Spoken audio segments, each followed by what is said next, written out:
Hi everyone, welcome back to my channel, See Susie Create. So glad to have everyone here today. Before we begin, I just want to extend a heartfelt thank you to all of you that have already subscribed or liked a video or watched a video or watched part of a video. I appreciate you taking the time to check things out over here on my channel. And I am excited to share more projects with you. And if you are so inclined, I'm excited to learn from you if you are comfortable sharing projects or ideas in the comments below. So if you are enjoying your time here or find you are enjoying your time here, please consider liking or subscribing. So today I am going to share with you my spreads for the last week or so in my Planner Perfect journal. So if you were not here last time that I shared these journals, I shared my January, February, and March journals, just the beginning of them, because what I'm doing with them this year is I am using the same prompts in each monthly journal. And I think it will be, and already has proved to be, a great reflection and learning tool, and also a little bit of an accountability tool for me as well. And I will show you what I mean when I flip you around. All right, here is my Planner Perfect Make Today Beautiful monthly journal. And I talked more about Planner Perfect in my last Planner Perfect video where I introduced my January, February, and March journals. So you might want to check that out if you want a little more information. But I will, of course, still link her below. So you might want to check it out that way on your own. And then I always start with the title page. And then I have my first entry is always how am I feeling, to have a little check-in with myself. And I really try to focus on the things that I am actually feeling. So that one's covered up because that's got some private thoughts there. My next entry is about the new moon. And you may be thinking, well, why is she writing about the new moon? Well, my word of the year is light. And I'm following Allie Edwards' One Little Word project.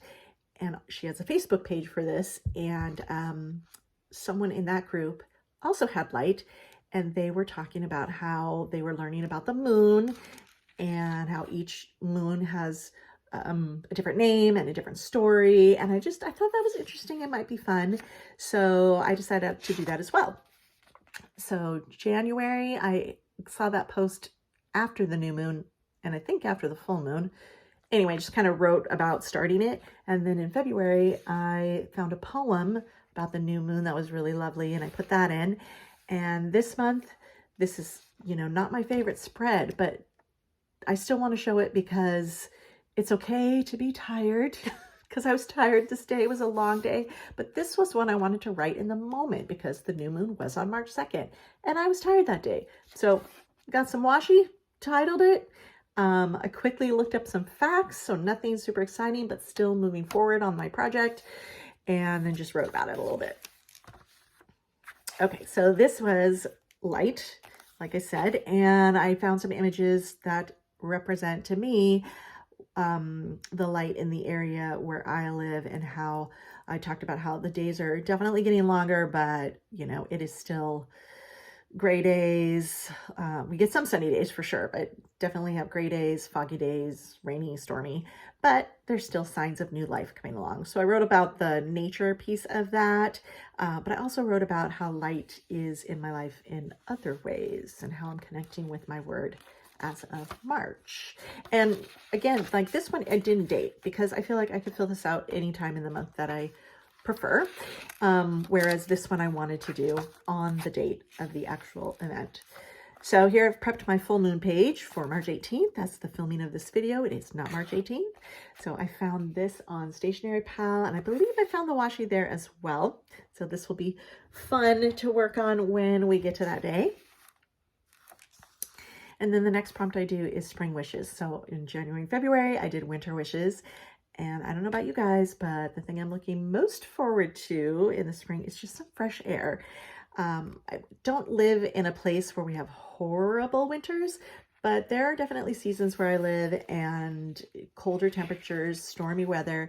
So I don't really open my windows in the wintertime. And so looking forward to getting some fresh air flowing through the house and being out in nature and seeing the new growth coming along. And then I move into what I consider my accountability and motivational part of the journal. So I've chosen some key sites that I either follow, have projects with, subscribe to, really, really enjoy, and like I said, want to follow. And so this is kind of a check-in and accountability and motivation piece for me that, again, I'm pleased to say is already working. I envisioned when I started this that I would just kind of fill this out for the year. And then starting the second year, I might see more changes or I don't know what. But I feel like I'm already seeing that here in my third month of doing these journals. So this AE is for Allie Edwards, whom I also will link below in case anyone's interested. But in January, I just basically made a list of several of my Allie Edwards projects that I have laying around that are not finished. So, you have to start somewhere. So anyway, but I'm happy to say it is March, and now I am writing about the projects that I am working on from her.